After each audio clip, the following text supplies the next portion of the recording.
Hi, and welcome to Creepy Crime Story, where the darkest truths aren't imagined. They're real. Forsyth County, Georgia, January 22nd, 2001.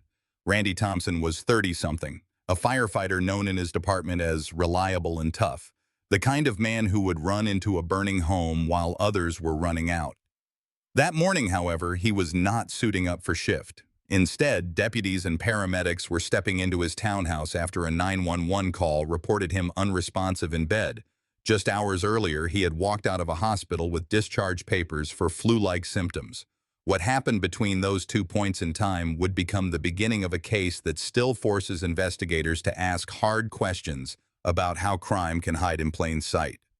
When first responders entered the townhouse, they expected some evidence of struggle, a fall, even some clear sign of medical distress. Instead, the scene was unusually quiet. The front door was locked from the inside. Windows were shut, blinds drawn.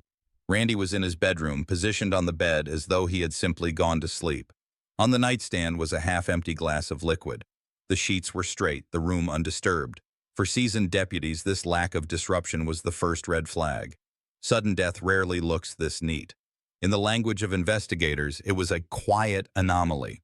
The timeline was reconstructed immediately. On the evening of January 21st, Randy had checked himself into a local ER. He complained of nausea, dizziness, and weakness. Hospital staff documented his elevated pulse and minor dehydration, but no signs of imminent collapse. He was hydrated, given instructions to rest, and discharged within a few hours. No ambulance had been required. He drove himself home. Phone logs checked later confirmed that after leaving the hospital, Randy made no outgoing calls, placed no texts, and received no contacts of significance. He returned to his townhouse alone. By morning, he was dead. The short window between medical discharge and death made the case stand out. Detectives logged everything by procedure. Photographs of the bedroom were taken from multiple angles. The glass on the nightstand was collected as evidence. The bed linens were documented. No signs of forced entry were noted in the report. Negative evidence, absence of intrusion, absence of communication, was just as important as the items in bags. Paramedics confirmed no resuscitation had been possible. The coroner on scene pronounced Randy deceased and coordinated immediate transfer to the county morgue for autopsy. The preliminary cause was left open, undetermined pending toxicology. Witness interviews began the same day. Colleagues from the firehouse were called in. A lieutenant explained that Randy rarely complained of being sick and almost never missed work unless absolutely necessary. Friends echoed the same description: healthy, dependable, committed to his 2 children. Family members confirmed that although he had mentioned feeling unwell, no one expected anything more than a seasonal flu. These statements painted a consistent picture. Randy was not a man in declining health, nor one expected to die overnight. The absence of any obvious natural cause put more weight on the toxicology samples already en route to the lab. At the morgue, the medical examiner began the process. External examination revealed no trauma. There were no signs of violence, no evidence of injury. Internally, though, the organs suggested something more than viral illness. Tissue congestion did not line up with influenza or a simple fever. Blood, urine, and tissue samples were drawn and logged into the chain of custody for toxicological testing. Those results would take several days to process, but they were flagged as high priority. The examiner noted clearly, "Cause of death pending laboratory results." That phrase would anchor the investigation until science provided an answer. Meanwhile, the community absorbed the shock. At Randy's station, flags were lowered. Firefighters who had worked with him the night before now stood silent in disbelief. For them, the story was one of loss. A colleague gone, 2 children without a father. For investigators, the story could not end there. They reminded each other that every unexplained death is potentially a crime. A body in bed with no signs of trauma does not always equal natural causes. Sometimes the absence of struggle is itself the evidence. The first 24 hours of the case ended with more questions than answers. Why had a firefighter in his prime collapsed so quickly after a hospital visit that had cleared him to go home? Why did the scene look so ordinary, with only a glass on the nightstand breaking the pattern? Why had there been no calls, no activity, no attempts to reach out? Detectives could not close the file on grief alone. The only path forward was toxicology, and those results would decide whether Randy Thompson's death was a medical misfortune or the opening scene of something far darker. When investigators returned to Randy Thompson's townhouse, the focus shifted from documenting a sudden death to treating the property as a controlled scene. The first walkthrough had revealed no overt struggle, but experienced detectives knew that quiet rooms can carry their own form of evidence. They began the detailed second pass: photography, measurements, and item recovery. Nothing was assumed irrelevant. The bedroom was the priority. Randy's body had already been removed, but the environment was preserved. Detectives noted the glass on the nightstand, clear liquid, no odor strong enough to identify. That glass was collected, sealed, and logged into the evidence chain. Sheets were carefully removed for lab processing. The mattress was examined under light. No staining, no blood, no disruption. This absence mattered. In many sudden deaths, physical collapse is messy: spilled fluids, overturned items, a body falling at an angle. Here, the setting remained orderly, almost staged by its own neatness. The phrase in the report was, "room consistent with quiet anomalies." Attention moved to other rooms. In the kitchen, investigators opened the refrigerator, cabinets, and trash bin. They documented food containers, drinks, and medicine bottles. Preliminary notes included the presence of flavored gelatin in a container. No alcohol bottles were found. A small amount of over-the-counter cold medicine was logged, but considered insufficient to cause rapid death. Negative evidence was noted: no signs of alcohol abuse, no prescription bottles for cardiac conditions or diabetes, no illicit substances. Electronics were examined next. A personal computer in the living room was powered down. Investigators secured it for later forensic imaging. A landline phone was logged with no voicemail messages. Cellular records, requested through carrier subpoena, showed limited activity. No outgoing calls after Randy's discharge from the hospital the prior evening. Again, the absence of communication stood out. People who feel ill often call family, coworkers, or friends. Randy had not. The search extended to Randy's vehicle parked outside the townhouse. The truck appeared normal, keys in the kitchen bowl where he always left them. No signs of tampering, no forced entry. Investigators photographed the odometer, gas gauge, and glove compartment contents. Receipts were taken into evidence, including one from a local pharmacy dated the week prior for children's cold syrup. Nothing tied directly to a lethal event, but each slip of paper was logged for pattern analysis. Crime scene specialists processed for latent fingerprints. As expected, the highest concentration belonged to Randy himself. A smaller number were recovered from the kitchen and bedroom surfaces. These would later be compared to known associates and visitors. At this stage, no unidentified prints suggested forced entry or burglary. The medical examiner's office informed investigators that Randy's tissues were under expedited review. Ethylene glycol, the compound found in automotive antifreeze, was among the substances being screened. This detail was not yet confirmed, but it aligned with certain organ changes observed in the preliminary autopsy. The detective notes reflected caution. Working hypothesis: possible ingestion of toxic compound. Await lab confirmation. Meanwhile, colleagues were re-interviewed for timeline clarification. One firefighter remembered Randy saying that he hadn't been able to shake a bug for a few days. Another noted he was drinking more fluids at the station, carrying water everywhere. These details became context for investigators analyzing the glass on the nightstand. The consistency across witness accounts and scene evidence pointed investigators toward ingestion rather than trauma. A locked home, an orderly room, and a sudden death with internal congestion. These combined to narrow the investigative lens. Still, the case remained open-ended. Forensic testing would need to prove whether the fluid in that glass or any other ingested item contained lethal toxins. What investigators did know by the close of processing was this: Randy Thompson had died in his own home, with no forced entry, no violence, and no immediate natural explanation. His environment suggested something foreign introduced into his system. It was not yet proven, but suspicion grew that this quiet room had been the delivery site of a crime. As the physical search of Randy Thompson's townhouse was logged and completed, investigators pivoted to the less visible but equally critical layers of an inquiry: the electronic and financial records. In contemporary investigations, especially sudden deaths without overt trauma, these records can reveal pressure points, patterns of behavior, debt, or external influence that aren't visible at the scene. This was a necessary step to establish whether Randy's death was an isolated medical tragedy or the product of deliberate crime. Detectives subpoenaed bank activity, credit card transactions, and cell call detail records.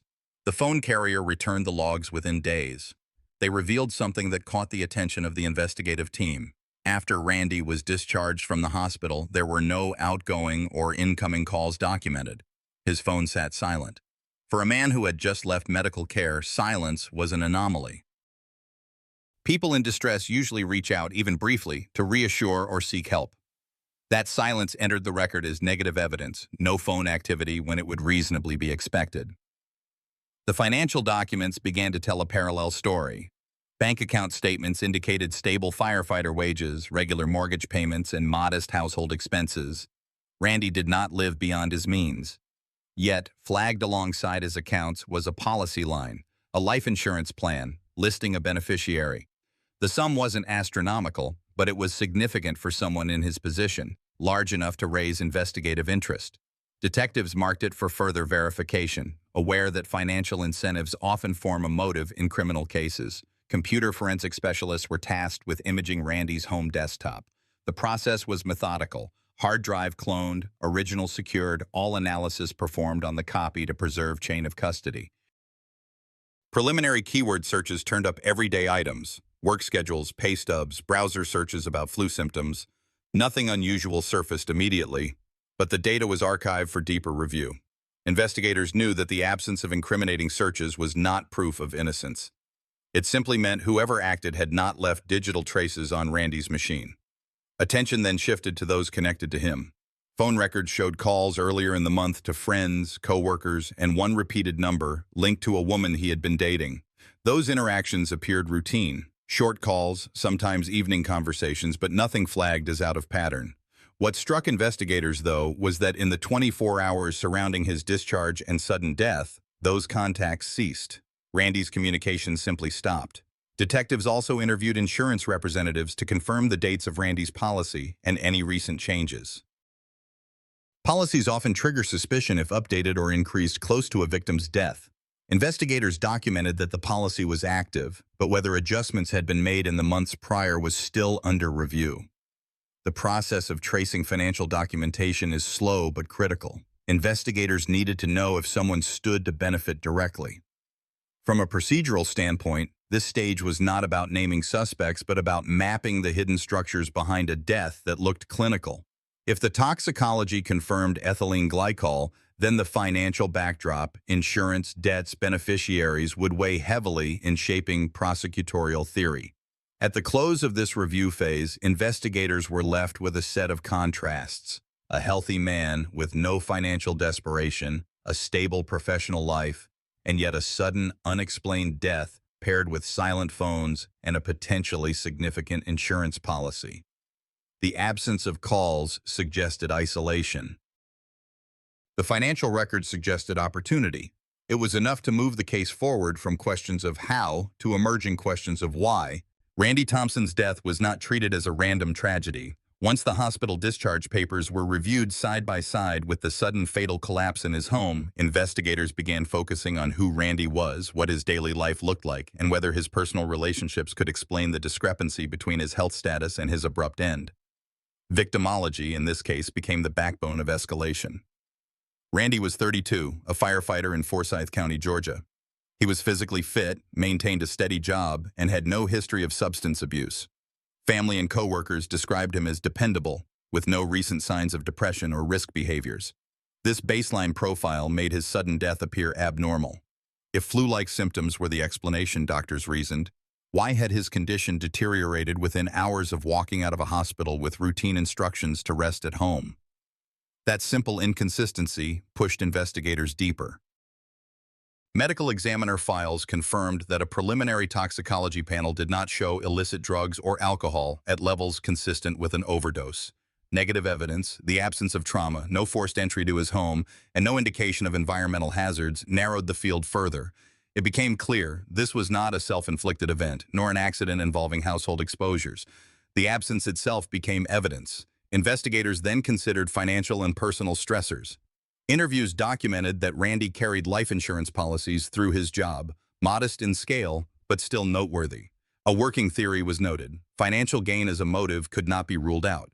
To test that, detectives began mapping who stood to benefit from those policies. They also examined Randy's recent bank account activity. Preliminary findings showed normal bill payments and steady income deposits, no erratic withdrawals, no sudden cash transfers.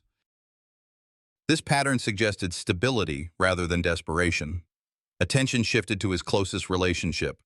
Randy had been dating Lynn Turner, a woman in her early 30s with ties to law enforcement through prior relationships. Witness accounts placed her frequently at his home. This did not yet implicate her, but in forensic investigation, proximity matters. When a victim appears stable in every other domain, work, finances, family, the relationship domain becomes central to understanding the risk. By the fourth week of the investigation, escalation was official. What began as an unexplained medical crisis was now logged as a suspicious death. Forensic toxicology was expanded, targeting compounds not covered in the initial panel. In Georgia in the early 2000s, ethylene glycol, the active chemical in antifreeze, was already recognized in prior cases as a stealth poison. Results were pending, but investigators documented the rationale. Randy's symptoms aligned with delayed metabolic collapse, kidney failure, and neurological impairment, all consistent with antifreeze ingestion. Detectives balanced that forensic suspicion with a human reality. Randy was remembered as a man who served his community, whose death disrupted not just a family, but a firehouse. In towns like Cumming, Georgia, when one firefighter falls, it shakes the entire circle of first responders. That loss added urgency for investigators to escalate their approach. The escalation was not only forensic, but procedural. Detectives secured search warrants, reviewed prior emergency calls linked to the household, and began coordinating with toxicologists for confirmatory testing. The strategy was deliberate: secure solid laboratory evidence before moving toward interviews that might shift from witness statements to potential suspects. By this point, the case was no longer an open question of whether a crime had occurred. The operative question became who had access, who had motive, and who had opportunity. The forensic timeline was tightening, and investigators prepared to shift from victimology into charging theory. By the time expanded toxicology confirmed the presence of ethylene glycol in Randy Thompson's system, the case shifted from a medical anomaly to a prosecutable crime. The confirmation came through chromatographic testing at the Georgia State Crime Lab, which showed lethal concentrations consistent with deliberate ingestion, not incidental exposure. That result allowed investigators to cross the threshold from suspicion into theory of charge. Prosecutors in Forsyth County were briefed alongside detectives. The strategy was clear: establish who had exclusive access, identify motive, and demonstrate opportunity supported by evidence that could withstand courtroom scrutiny. Life insurance records, relationship dynamics, and toxicology together began forming the spine of a charging theory.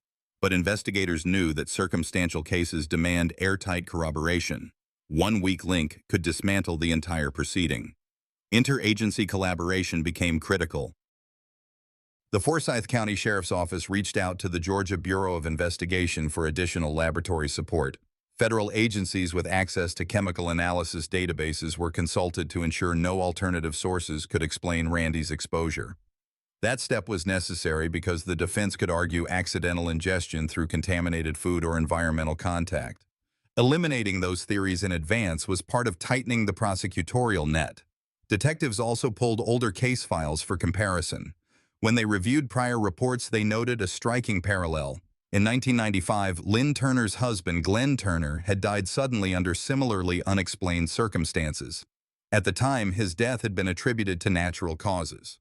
The repetition of symptom clusters, flu-like illness followed by rapid deterioration, triggered immediate reclassification of that earlier file for reinvestigation.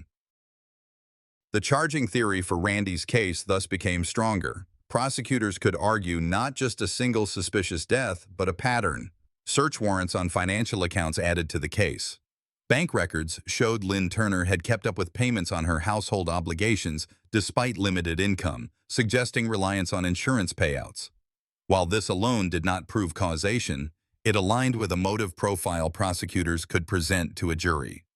It also satisfied the legal requirement of showing personal benefit connected to the victim's death. Law enforcement prepared for interviews. Witness testimony from Randy's colleagues established that he had complained of flu-like symptoms after meals shared with Lynn. While no single statement could prove administration, the consistency across accounts strengthened the inference that exposure was not random. Investigators avoided premature confrontation with Lynn Turner, waiting until forensic reports and interagency consultations closed potential gaps. The charging theory coalesced around three pillars: forensic toxicology confirming antifreeze, relationship proximity giving opportunity, and financial motive indicating intent. To move from theory to indictment, prosecutors coordinated with the medical examiner's office for final autopsy confirmation and secured certified lab reports admissible under evidentiary rules. On a procedural level, interagency cooperation ensured no single office carried the burden.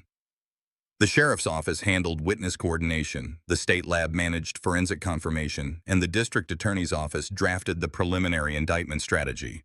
That division of labor preserved chain of custody and reduced the risk of procedural error, critical in high-profile cases where defense teams look for any weakness.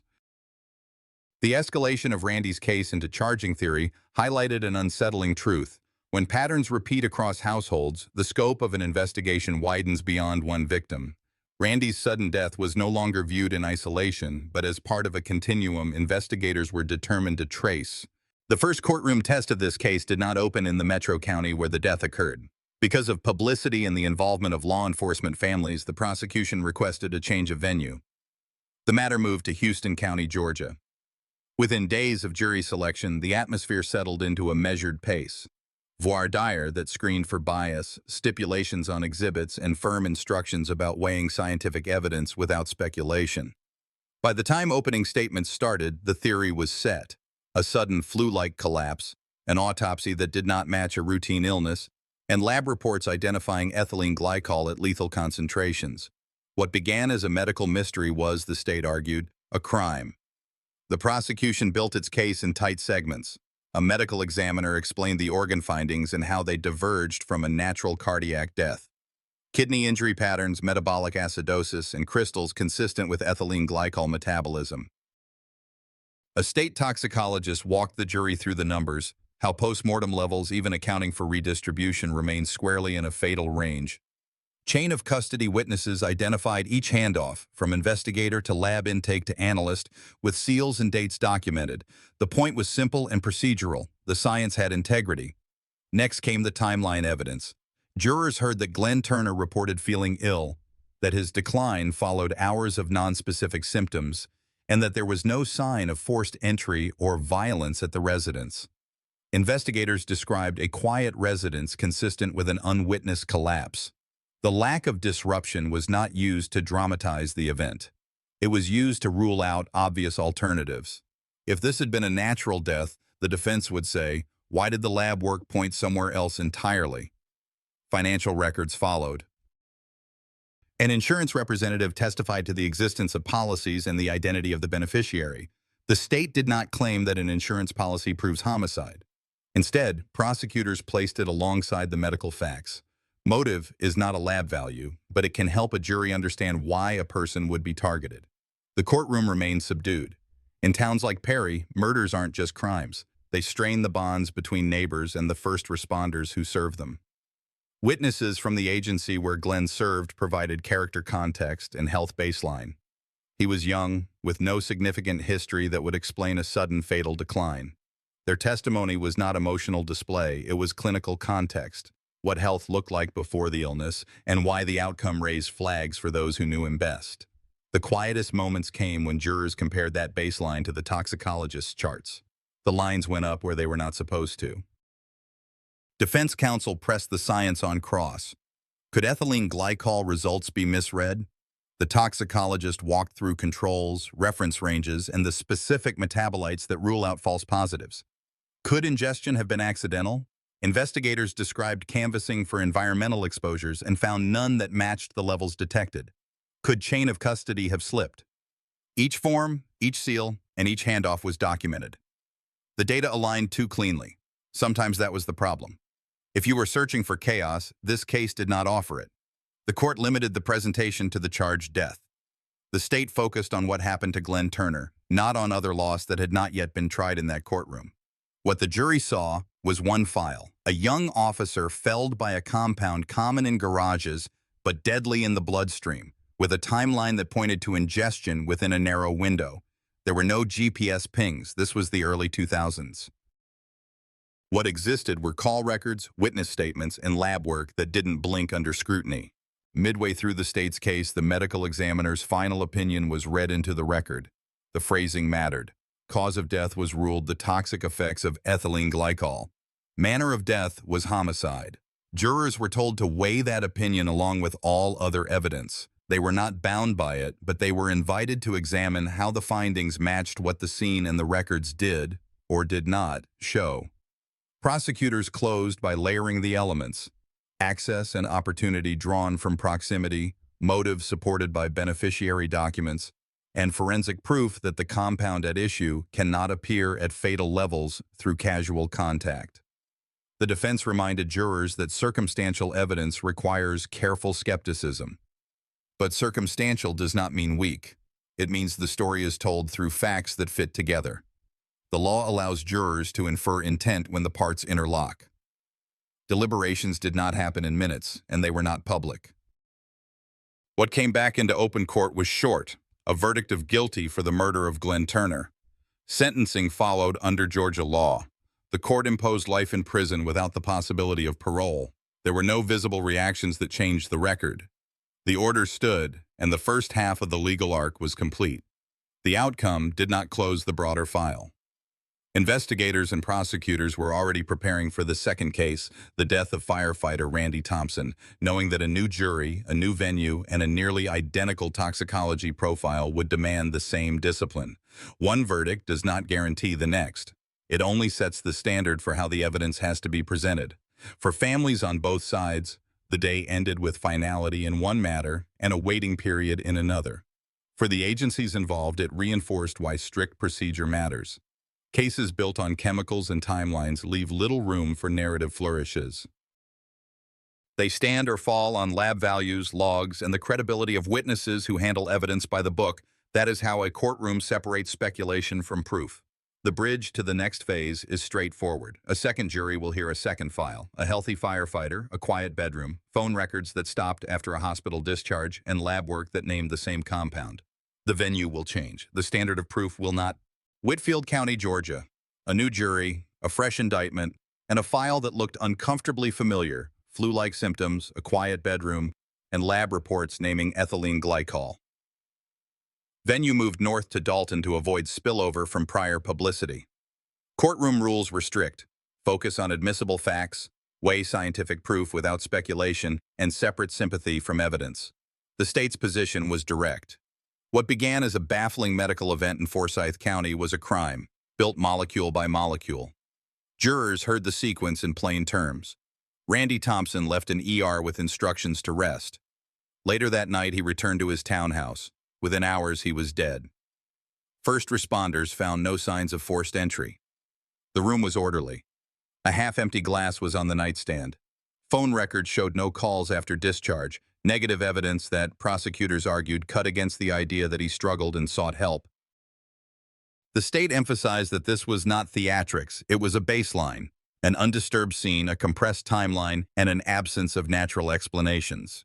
The medical examiner took the stand to translate the body's findings into law: external exam, no trauma; internal exam, organ changes that did not match a routine viral illness. Blood and tissue samples were documented through chain of custody forms, sealed, labeled, logged, and delivered for analysis without gaps. The toxicologist followed with methodology. Gas chromatography and confirmatory testing identified ethylene glycol and characteristic metabolites. Concentrations were described as lethal, even with post-mortem redistribution accounted for. Defense counsel pressed for alternative sources: environmental contact, contaminated beverages. But the numbers and metabolites did not support casual exposure. The expert testimony stayed inside the lines of science: what was present, at what levels, and what that meant for cause of death. The state then tied the science to access. Evidence technicians described the collection of the glass from the nightstand, the inventory of kitchen items, and the absence of physical struggle. Investigators explained the search for environmental sources, no garage spills or open containers that could plausibly deliver a fatal dose. Jurors saw that the scene, while quiet, had been processed like any other suspected homicide, photographed, measured, tested, and documented. A case rises or falls on paperwork. This one arrived with every seal intact. Financial records came in next, not as a verdict, but as context. The jury learned that Randy maintained life insurance and that the beneficiary stood to gain on his death. Prosecutors were careful. An insurance policy does not prove homicide on its own. But in combination with a lethal toxicology chart and a narrow window for ingestion, it helps explain why an otherwise healthy first responder would be targeted. The court allowed the exhibits with limiting instructions. Consider motive evidence for intent and plan only, not as proof of character. Colleagues from Randy's firehouse provided the health baseline that numbers alone cannot supply. He was fit for duty. He did not carry a cardiac diagnosis. He had complained of nausea the day he went to the hospital, but nothing suggested a fatal turn. Their testimony was procedural rather than sentimental. It answered the jury's practical question. Was there a medical reason to expect sudden death? The record said no. On the digital side, a carrier representative authenticated call detail records. The pages were simple and spare. After hospital discharge, no outgoing calls, no texts, no incoming rings that drew a response. In a world before ubiquitous smartphone tracking, these logs were the best available map of a person's activity. Silence itself became data. If one expects a victim to reach for help, the absence of that attempt is a fact to weigh. Mid-trial, the court handled a pivotal evidentiary point. Under Georgia rules, the judge permitted limited evidence referencing the previously adjudicated poisoning of Lynn Turner to show intent or pattern, with a clear instruction that the prior conviction could not substitute for proof in Randy's case. Jurors heard that another death had followed the same arc: flu-like symptoms, rapid decline, and ethylene glycol confirmed by lab testing. The instruction mattered. The state could argue a pattern. The jury still had to decide whether the pattern fit Randy's file beyond a reasonable doubt. Defense strategy focused on the circumstantial nature of the case. No eyewitness to ingestion, no recorded confession, no recovered container labeled with a date and time. Cross-examination probed the lab procedures, questioned whether delays could alter concentrations, and suggested that the absence of a dramatic scene left room for doubt. The toxicologist returned to controls, blanks, standards, and the math behind the lethal range. The crime lab's chain of custody officer traced every handoff. The medical examiner restated the core finding: death due to ethylene glycol toxicity. The defense proposed possibilities. The record answered with measurements. Closing arguments reflected the split. The state layered the elements: scientific cause of death, opportunity established by proximity and access, and financial motive, then asked jurors to consider whether any innocent explanation could account for all three at once. The defense reminded jurors that the burden is proof beyond a reasonable doubt, not suspicion writ large. They urged caution with pattern evidence and warned against letting one case decide another.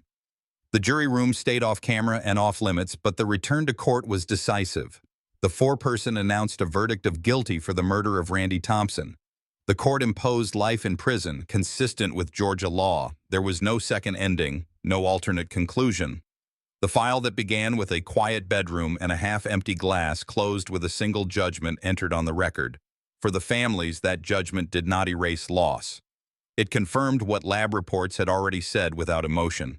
A firefighter who went home to rest was poisoned within a narrow window, and the law had answered with a verdict.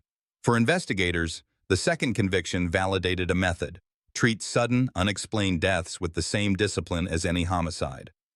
Document the room. Pull the records. Trust the chemistry. In towns like these, murders aren't just crimes. They test the systems designed to find the truth. The bridge forward is administrative rather than dramatic. Appeals would follow. Media coverage would expand. But inside the case file, the essential outcome was fixed.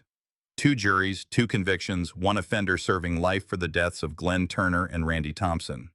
When the jury rendered its verdict, Lynn Turner's life narrowed to the dimensions of a prison cell.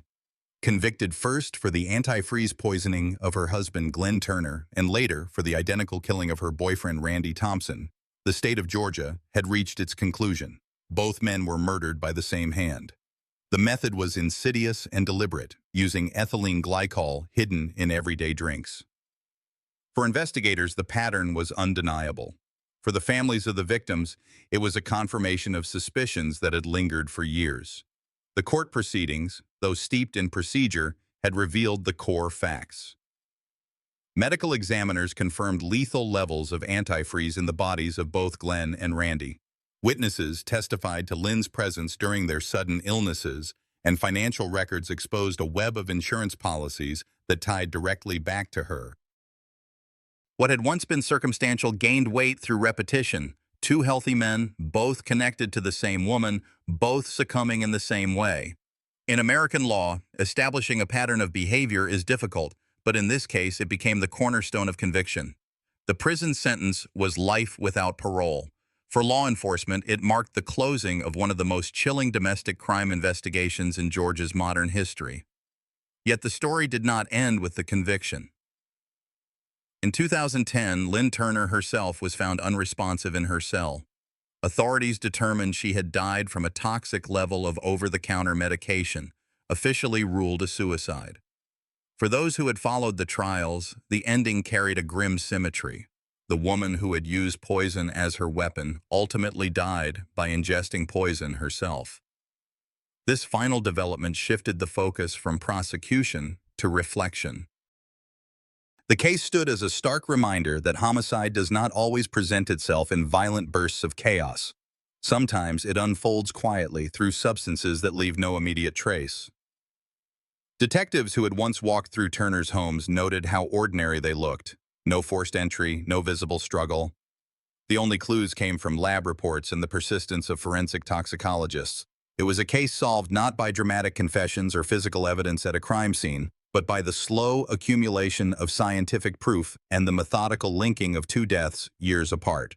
For viewers and readers alike, there is an uncomfortable but necessary truth embedded here. The justice system can catch deliberate killers even when their method is calculated to leave nothing behind. At the same time, this case invites deeper reflection on how financial pressures, personal choices, and unchecked motives can escalate into lethal crime. Randy Thompson and Lynn Turner lost their lives in what should have been safe, private spaces, reminding us that the most dangerous threats can emerge from within the circle of trust. The legacy of the Lynn Turner case continues to circulate in forensic training programs and legal discussions, often cited as a textbook example of pattern homicide proved through toxicology. It stands as a warning and as a lesson. Science, persistence, and the courage of families who refuse to accept vague explanations can expose the truth even when it is buried under layers of deception. Randy Thompson, cause of death confirmed as ethylene glycol poisoning. Lynn Turner, convicted of 2 murders, died in prison. This was not just a trial, it was the unraveling of a calculated crime. As I close this case, I'm reminded that crime rarely arrives as a stranger at the door. Sometimes it hides within the people we trust most. What happened to Randy Thompson and Lynn Turner is a warning that truth can take years to surface, but persistence and science will carry it forward. My takeaway is simple. Never ignore quiet signs, because justice often begins with someone who refuses to look away. Now, I'd like to hear from you. What lessons do you take from this story?